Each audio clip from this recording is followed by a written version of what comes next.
Good evening. Good evening, ladies and gentlemen. Thank you for joining me. Um, I see someone has been here since 7 p.m. Apologies for that. I know the information that went out said 7 p.m., but it's actually miscommunication because the channel usually starts at 8 p.m. Um, trying to synchronize our earlier audience with the new audience, being the students we wanted to also reach out to, became a challenge of some sort. Apologies for that. But we're here now. Let us get started. In the next 60 minutes or less, in fact, way less perhaps, we'll be discussing your research project. How do you write your research project? But from the perspectives of research for impact. Believe me, the days when you're going to do research for research purpose is over. As an undergraduate, your research, your final year research, as a master's degree student, your final year research, um, as a PhD, sorry, your research as a master's degree, your as a PhD, your research is supposed to be to solve an important problem in the society. That is the purpose. Other than that, you have just spent or wasted time. You just ended up collecting certificates, and that is not enough. That is not enough. So, this evening is for us to have conversations around how you approach your research for the purposes of impact. Impact. How do you make impact from your research? So, go ahead, share this link, invite your friends while we delve into the topic. While we delve into the topic, I'll be right here waiting as you go ahead to invite your friends. This is an important topic that every researcher, especially students. Now, this section is actually specifically and specially meant for students, research students. So let's go ahead to invite as many as possible to engage with us tonight.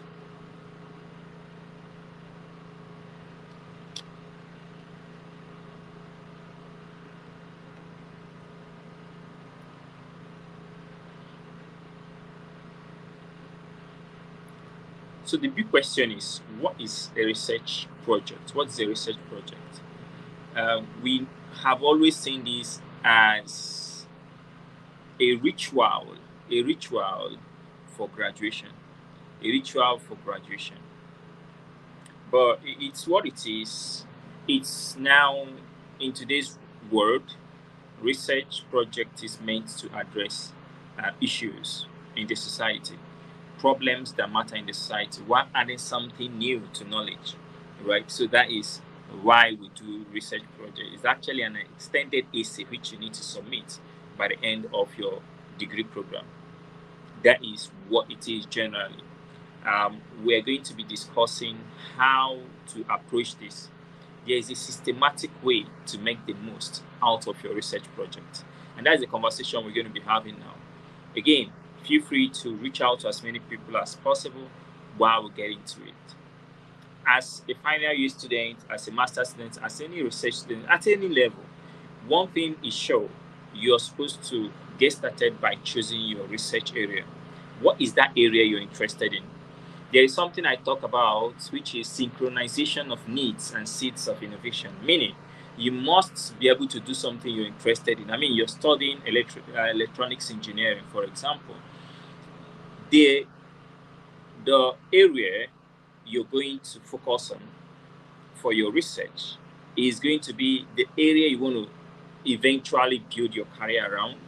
It's going to be an area that you have interest in. It could be communications or an area that you have specialized in.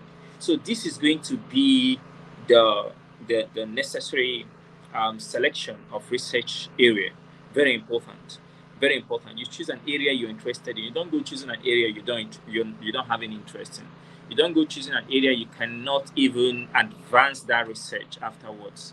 You don't go choosing an area that it's difficult for you to even have access to the subjects of the research, right? So essentially, you're going to carefully choose an area. We have not mentioned topic here. This is not the time for topic. You're going to choose an area in which you're interested in to go in depth to solve a problem, to research, right? Now, having said this, the next thing you want to do is to identify, do some do some preliminary research and identify a problem that you are interested in solving within that specific field, that you have adequate um, expertise in to conduct research, right? Or you have interest in to conduct research. Begin to find out what are the problems worth solving. Please, if you are doing research, again, I re-emphasize it. The purpose of your research is to solve a problem in the society. Is to solve a problem in the society. If that is the case, then once you identify the area you're interested in, the next thing you want to do is to quickly what? Find the problem. Find the problem. Find the problem. You may want to check the previous videos we've done in this series to know how to identify a good problem. It's not all problems that you should go on to research, because life is business. Life is business. So you're not expected to research all problems. However, you're supposed to what? Identify a good problem to solve within that area of your interest.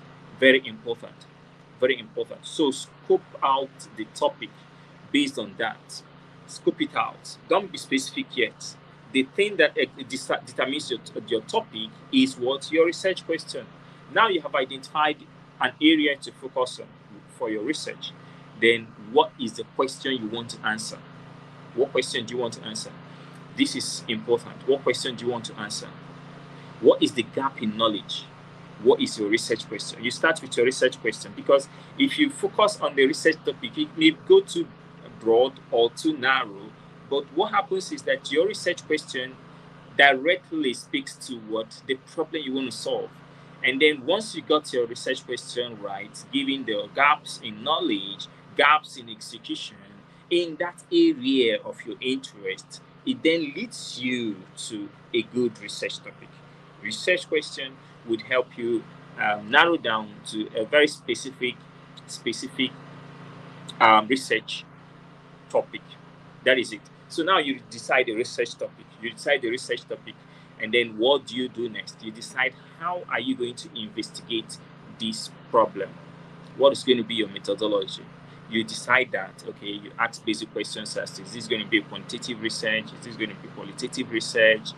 Who are the subjects that I'm going to be investigating in the process? Okay, what are the ethical boundaries and considerations necessary in this? When you determine all of those, the next thing you're going to do is to submit what? A proposal for approval. You submit now a proposal. It's important to know that you have to then submit what? An approval. A proposal. I'm seeing some interesting persons who have just joined us on YouTube. Amazing. So thank you guys from Nigeria Air Force Institute of Technology, Kaduna. A number of you. Thank you guys. Oh, that's impressive. Thank you for joining. Excellent. Yes. All right. So now you're going to submit your proposal. Someone is supposed to supervise you through this process and guide your research efforts, right? So you're going to submit a proposal for that person to guide you and approve your research topic, approve your research questions, the brief literature review you would have done, and overview of the methodology. Then another important thing that should be in your proposal is what? A timeline. You want to talk about what? A timeline. Very important. So let me take it again. You want to talk about the research question, the research problem you want to solve, the title, the topic, right? Then you go on to do a brief introduction, and then you go on to do what? A brief literature review. Afterwards, in your thesis, the main project you're going to submit is going to be more elaborate, but this is just a proposal to give your supervisor an understanding, basic understanding of your direction in this research, right? So on and on you go on to submit this. Make sure you put a timeline that your supervisor is going to approve of. Now, what next do you do? You're going to have to finalize your topic and your methodology with your supervisor, because that's supposed to give you feedback. Once you get this, it's time for you to march on. It's time for you to go on to conduct your research. And then you're going to obtain data which you have to analyze now, all right? Data processing and analysis needs to be done. Then you write up your project. Remember also, actually, people begin to write up their project even before they go on there to conduct their research.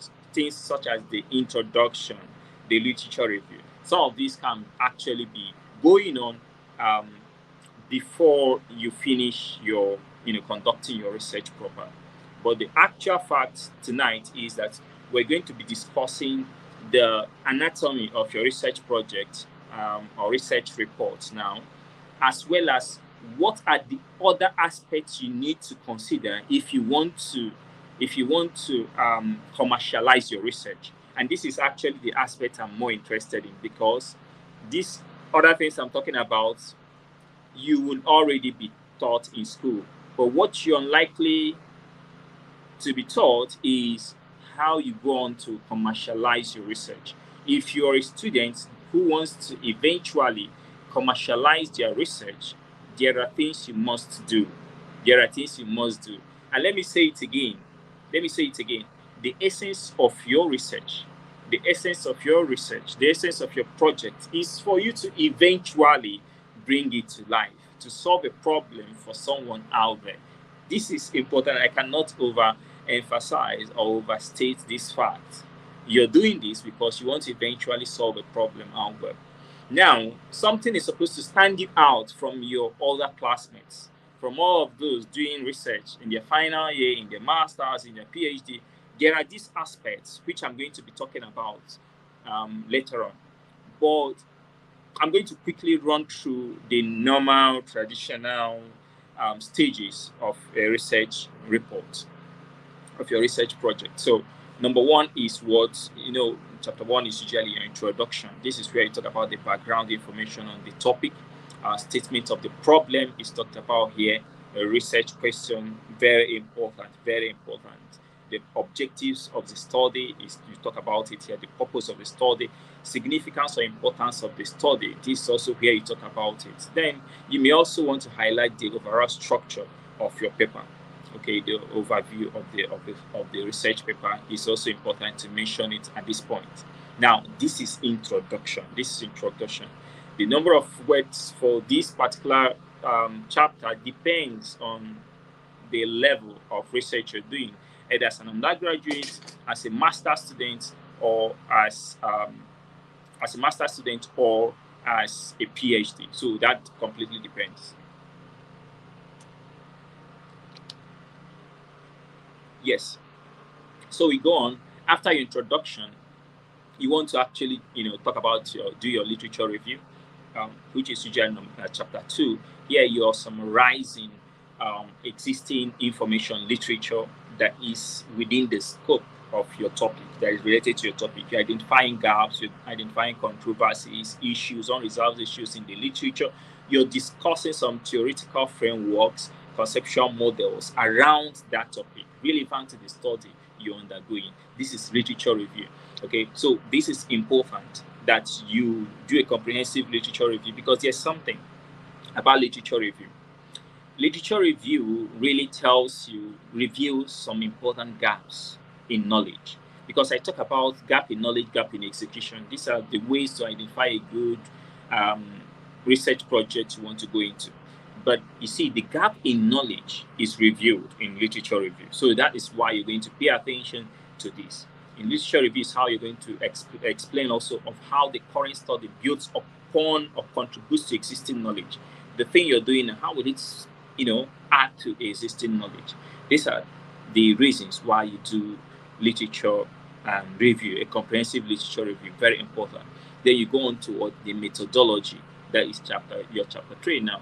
We're talking about the methodology. Describe your research design, right?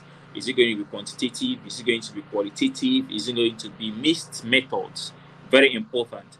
Now explain what sampling, your sampling technique, your sampling methods, sample size. These are some of the important things in your methodology.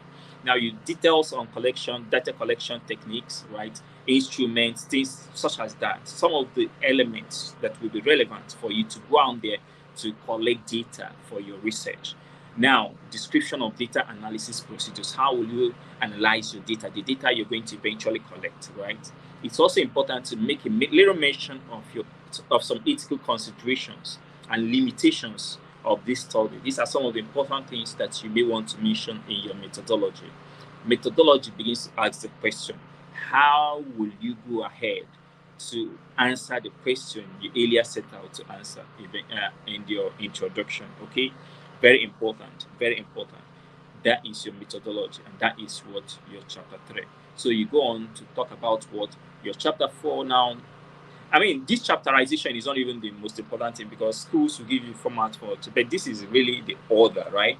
So literature review will always come before your methodology, right? So after methodology, the next thing is you talk now about your findings and results. Findings and results. Presentation of those collected data, the data you have collected of empirical findings. This is now when you use tables, charts, graphs to illustrate these key findings. Very important. You want to now illustrate these key findings using necessary tools. Okay, you summarize your statistical analysis or qualitative interpretations, depending if you did qualitative or quantitative research in that sense, right?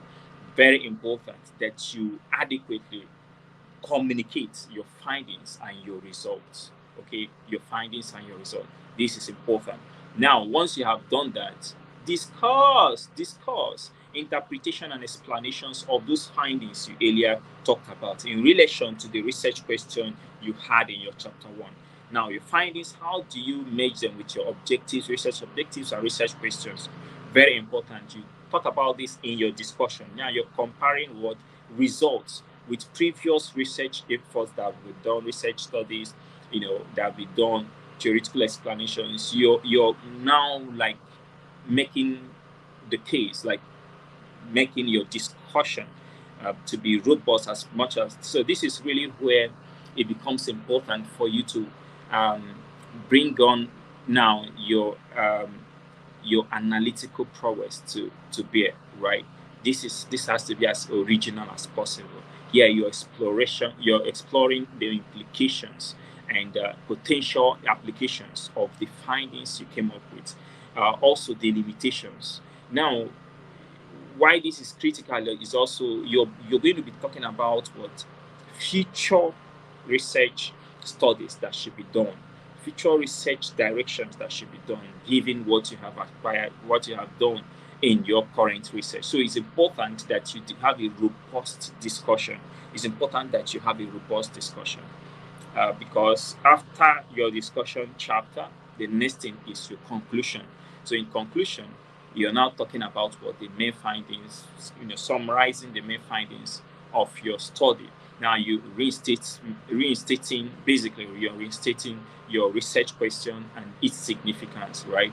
Discussion of the overall implications of your study to the society, and then make your recommendations and drop your final thoughts in the research. This is basically wrapping up what the entire research. This is something you're going to be given a format such as this already in your school, but finally it's the referencing. So you decide they're also going to tell you the referencing style, the demand of you. But I want to quickly now dive into the reason for tonight's class. Tonight's class is not necessarily to teach you now really the format of your research project or research report, project reports, but this would already be taught you in school, right? I want to essentially teach you what will not be taught you in school, which is if you wanted to commercialize this, if you wanted to develop this to become of impact in the society, how would you go about it? What additional um, documents would you produce? What additional um, chapters will you essentially add on to this? What would be the add-on documents, all right, to what you have already done as an A student, as an impact-driven student, right? What should you do? That is what we're going to be talking about now.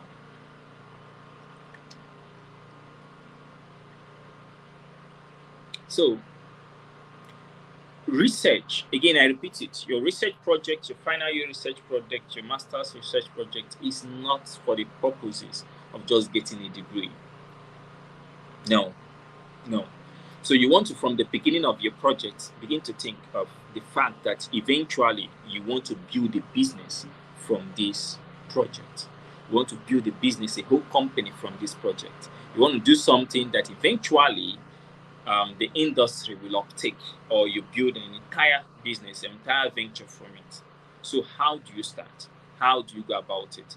We have talked about the traditional approach to your research conduct, your research report writing. We've talked about that. However, there is an aspect which you must emphasize, and that is the aspect of problem exploration.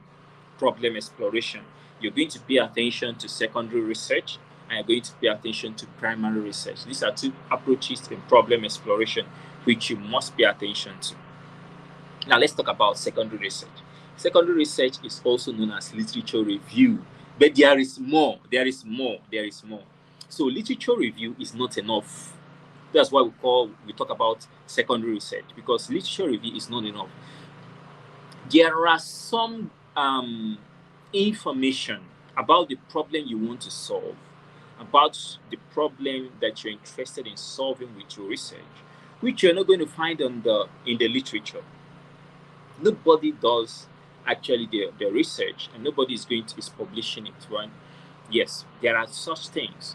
So even issues such as why the problem still persists, such information you're not likely to find them on the literature in the literature most of the time, right?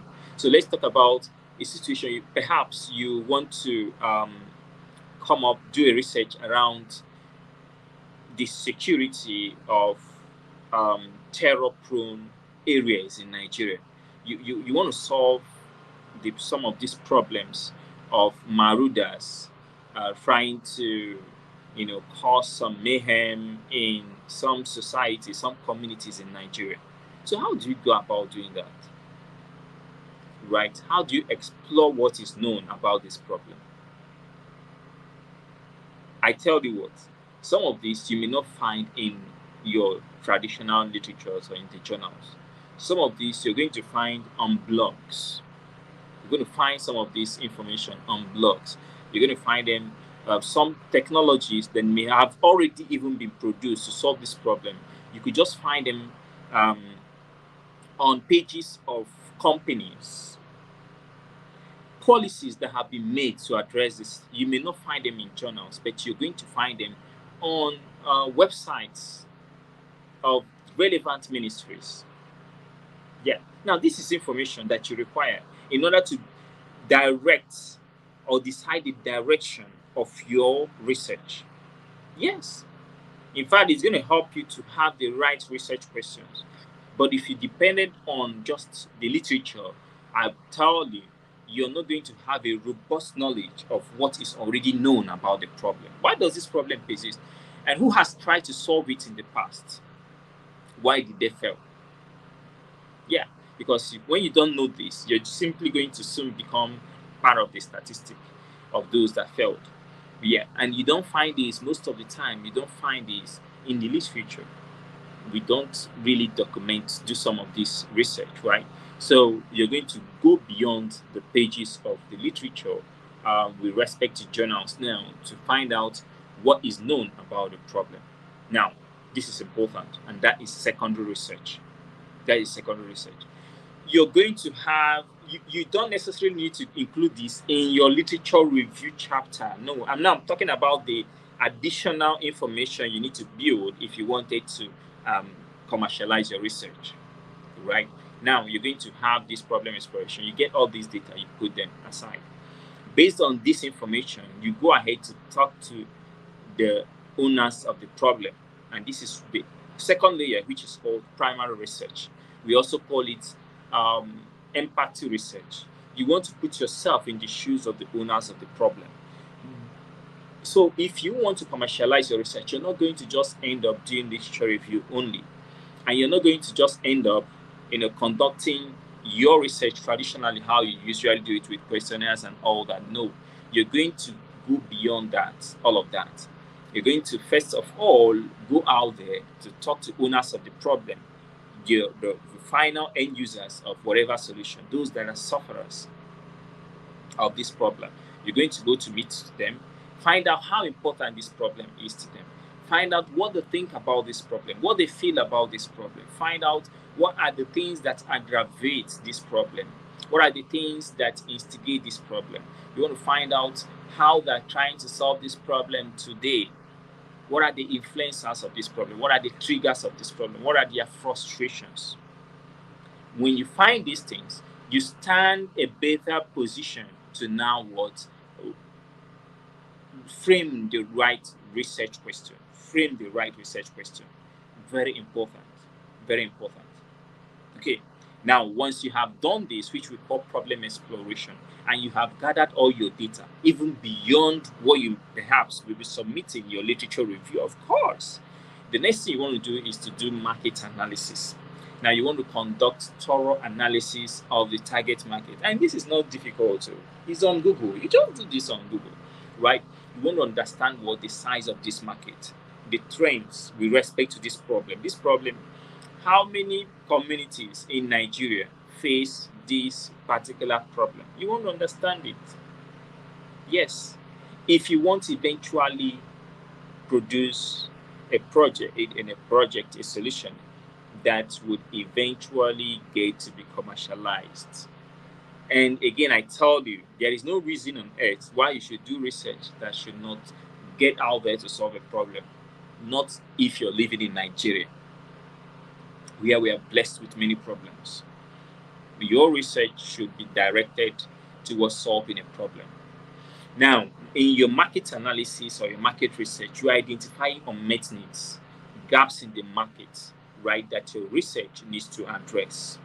Okay, I understand also potential demand, all right, of whatever solution you eventually going to come up with. Now, this is important, right? You want to understand, eventually, if I finish doing this research, will my solutions remain in the pages of my project?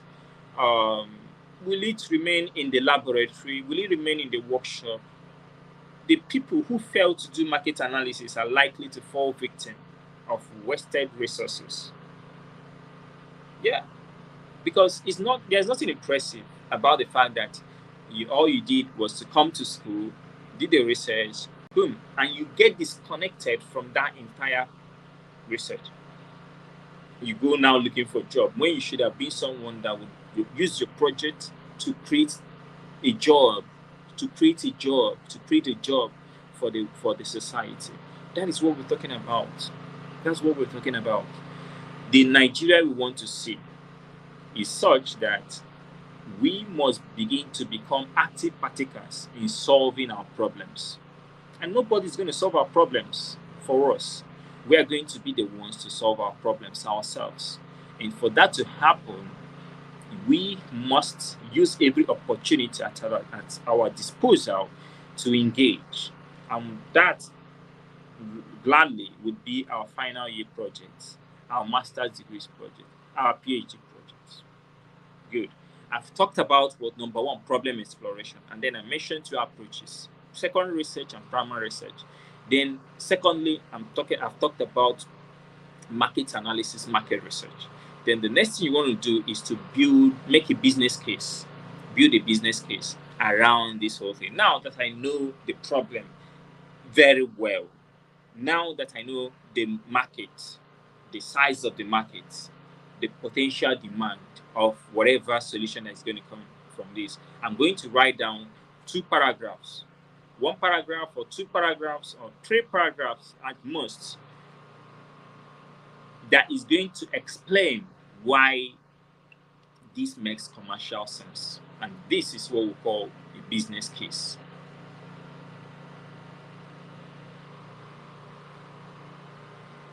You're going to draft a business case, just 1 page business case, and then it's another document you're attaching. You must not submit this if your supervisor may not entertain these extras. They may not have time to look at them, but you're not gathering it. You're not doing this for your supervisor. Ladies and gentlemen, you must understand this. You're not doing this for your supervisor, guys. You're doing this for yourself. You're doing this for yourself. You're doing this for the society.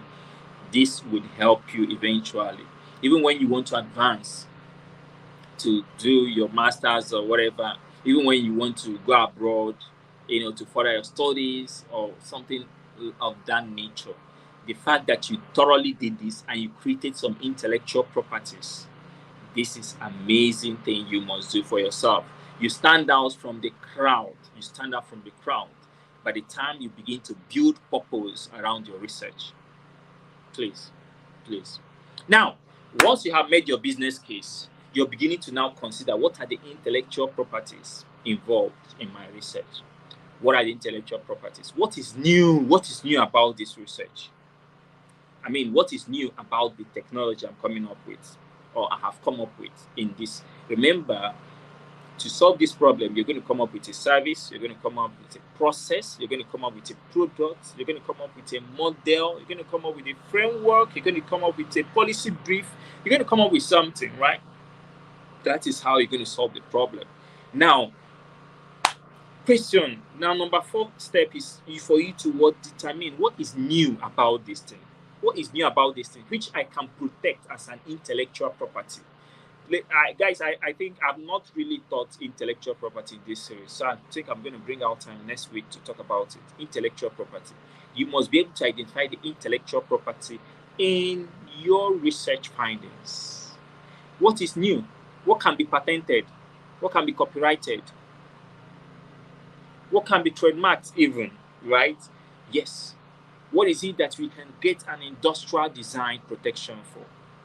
Very important. Find out the novelty involved. I think also I'm going to be able to teach you guys how to do a patent search. Now, when you have found out the things that are new, consider filing them. Consider applying for patents. Consider applying for a patent with the federal government. Guys, once you do this, you are ahead.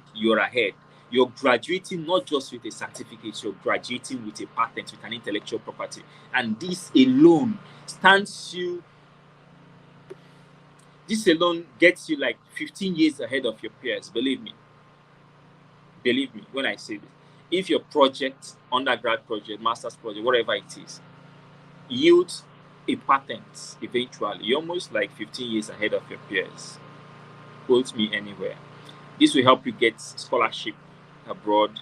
This will help you get a job. You go for interview, you say, see guys, I have a patent in this area, and it proves that you have deep expertise in that area. It proves that you are an innovator. It proves that you're world class. It's important. Let that be an ambition. While others are graduating with your certificate, you're graduating with more than the degree from your school. You're also graduating with a certificate from the federal government that you have added to knowledge. You've added to the knowledge economy. You have built something Nigeria has not seen before. That is amazing, guys. Yeah. So please, let that be an ambition. And once you're able to do this, you can actually later on, you can actually license this to companies. Start writing to companies to come and buy the patent from you to use it. It's as simple as that. You're a rich guy. Okay? Yes. I mean, there are other knowledge you need to get on how to effectively do this, but that is a process already.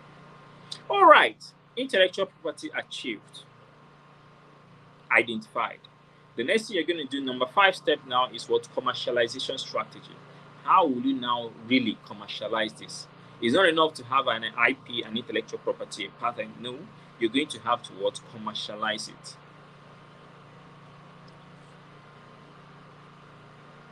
Now, how to do this? You're building a comprehensive strategy for commercializing what? The research outcome. You're going to be able to include product development, marketing, distribution, sales. How will you produce this? Now, that thing has always been a concept. It's been like intangible, right? You did the research, it's mere intangible asset here. But now, how do you make it tangible? How do you bring it to life? That is going to be in your commercialization strategy. How do you position it? How do you build messaging around it? How do you market it? How do you distribute it? And so on and so forth. Very important that you capture this in your commercialization strategy. All right. Now, identify potential partners. Business begins and ends with market segmentation. So you're going to have to identify who exactly you're going to meet their needs. All right. So you may have solved this problem for a certain community, for a certain people, but there is a target user. There is this tiny group of people who are well suited for your solution at this moment. You're going to highlight them in your commercialization strategy. Very important. When you have done that, also identify who your commercialization partners are. That's your potential partners. Identify them as well, who are going to be your collaborators. Gone are the days when you do your business alone. No, you're going to have to identify people who would support your commercialization process, right? Very important. Build their business model. Business model is great value. How will you deliver this value? Money. What will be your pricing strategies? Will you make money? It's essentially that. Remember, you've not actually like built it, right? You've submitted your research project. Aspects now that will be relevant for you to go ahead. This is still what we're talking about. You have to consider these things to really, do the practical aspects I'm talking about now, right? Good. Now, your business model. Assess the feasibility and scalability of this business. It's very important. How will it be possible to do this? These are all components of your business model. What's the feasibility, and can it scale? Can it go beyond that community? Primarily develop this solution for. Can it go beyond that community? Because it's important that it is scalable. Okay. Now, after that, talk about what regulatory or compliance considerations that may be necessary. If you're doing it in Nigeria, if you're based in Nigeria, please, it's important that you consider what agencies of the government must I register with, what policies are relevant for what I want to do, right? Those are important. What does it take? Will I need NAFDAC registration? What are the necessary things I must fulfill, I must meet for me to gain NAFDAC registration? Now, these are important considerations that you must put in place. Very, very important, right? You highlight them. It means that you know what you're doing. When you're communicating this to anybody, to an investor, to anybody that wants to support you, that person would come from a place of conviction that this guy knows what they're talking about, right? So regulatory, if you're going to do CAC registration, any of those stuff, you already know this is the process. So regulatory and compliance considerations are very critical if you want to eventually commercialize your research. Okay, we have considered all that. It's now time for us to go out there and dirty our hands. Product development, guys. Product development. But the kind of products we are talking about here is a prototype. Is a prototype. Nobody expects you essentially to go building, all that. You don't have the money. You're a student, right? That is the assumption. You're a student. Nobody has invested in you yet. But do a prototype. There's something we call rapid prototyping. Just make a sketch of it. Make a comprehensive sketch of it. This is actually what is required for you to patent. Nobody is expecting that you build the entire product. No, just make a sketch. That's rapid prototype. Make a sketch. Be clear about the workings of this. Make your illustrations. Do your simulations with the computer with necessary softwares. Do what you got to do to prove that this belongs to you until you are able to do a prototype. This idea does not belong to you. This idea does not belong to you. This idea does not belong to you until you're able to make a sketchings of it, a prototype of it, how it works. This is prototype, rapid prototyping. That's what we're talking about here. Sketch how it will work. Sketch the diagram, the different aspects of it. That is you owning it. That is you owning it. All right. This is also something important for you to attach in your project report, in your documentation, right? The one you're submitting to your school. It's also important that you'll attach this. But some of these things I've been talking about are not necessary for you to attach. These are things that will be relevant for you to eventually commercialize your research. I hope I've communicated. We call it rapid prototyping. It's usually a rule of thumb is between 6 minutes to 60 hours. You should have finished your rapid prototyping. It shouldn't cost you. It shouldn't cost you, actually. It shouldn't cost you. These are things you can do with your pencil and with some free softwares, right? Draw.io and the rest of them. You can do what you gotta do to prototype this and to own the technology and to eventually now visually communicate it to customers and visually communicate it to potential collaborators and commercialization partners, to visually communicate it to your team members. Okay, because really no innovation is built alone. So you're going to eventually incorporate and employ your classmates to work with you. You know what I mean, right? Good. So that is something you're going to begin to consider, having a prototype, visually communicating what you've got. Now, after that, what is the next step? You want to hear this.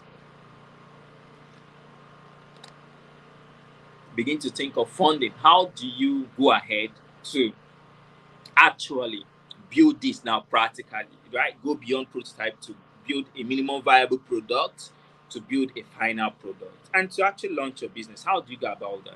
You're going to what? Funding. You're going to raise money. You're going to raise money. How do you raise this money? With all that you have now gathered about this, with your prototype and everything, business model and everything, it's time for you to start applying for grants. Tolu Elumelu Foundation is there. A number of them, they're out there. They're on the internet. They're all on the internet. Maybe another episode, I'm going to share a couple of them. There are so many out there today trying to support your vision for those that have vision. And why shouldn't you have a vision? That your project should be a vision for you. Purpose-driven projects. That's what we're talking about today. It's not just do project for graduation. That's sick. That is nobody does that again. Nobody does that again. Nobody does that. We need to begin to change the narrative, right? Good. Now, so funding. Look from where the money is. Grants. Apply for them. I don't advise you go collecting, money from investors unless you have clearly identified that there is a market, what we call a product market fit. All right, there are already people that are hoping to have this and all of that. Okay, so you begin to say, okay, I have a product market fit. Maybe in another section also we discuss how to be sure of your product market fit, right? Good. But now I'm talking about grants. There are grants you can access for this purpose, all right? Very important. Now you start to for you to apply and get some of this funding, you're going to have a pitch deck. Actually, tomorrow evening, same time, I'm teaching lecturers and researchers how to develop a pitch deck for their technologies, for their research-based technology. So I think I will encourage all of you to join that section, 8 p.m. tomorrow evening, please, right? So you build a pitch deck to communicate your technology for funding. Then finally, come up with a go-to-market strategy. Define a clear go-to-market strategy. You're outlining how that your product or service will be launched. How will you launch it? How will you distribute it? How will customers get it? All right. Is it going to be through direct channels or indirect channels? Right. Direct channels are the ones that you have access, you own these channels. Indirect channels are the ones you're going to partner with people's um, platforms and channels to get to. So what would be your go-to-market strategy? Begin to think about it. Begin to think about it. Identify key milestones and timelines for your product development and market development. So there are two things here: product development and market development, market entry. These are the issues here. So right, what are the milestones for you to eventually launch this thing? How will you launch this thing eventually, right? In this will also include maybe registration with CAC and the rest of them, right? This is important. This is important. If you would do this, I promise you that research project would be more than a research project. You're going to build a company eventually from it. And what can be more fulfilling? That you're graduating with not just a certificate, but you're also graduating with a company. That is why we are sent to school, to learn how to answer the most difficult questions that the society has. That is real education. That is true education. That is quality education. That is the kind of education that Nigeria needs to give to its students today, to give to our students today.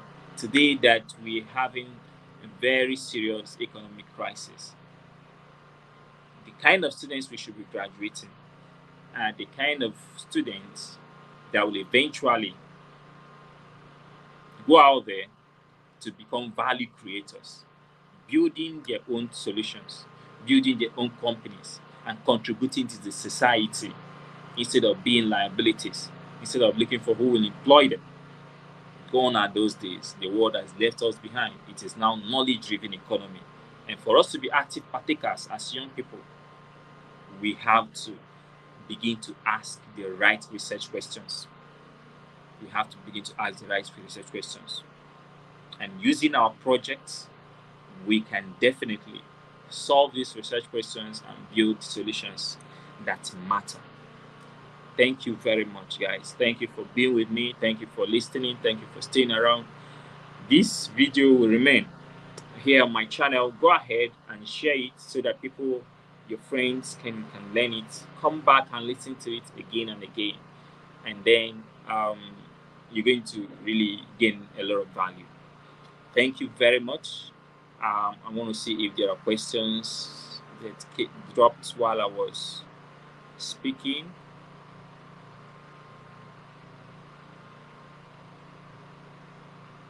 Yes, so some people are talking about funding. Funding is not the most difficult thing. The most difficult thing is to make sure that there is a synchronization between your seed, that is your solution, and the need in the marketplace. Once you get this alignment between a problem in the society and your solution, once you get this, then you're ready for funding. Okay, and next week I'll be talking about funding more. Please make sure you are able to join. All right, thank you so much. Keep dropping the comments and then keep sharing this video. And please don't forget to subscribe to this channel and make sure that the notification button is on, so that you can also get to know whenever I'm online sharing some of these tips that I'm sure you'll benefit from them and you'll get value, tangible value from them. Thank you so very much and enjoy the rest of your weekend. Bye bye.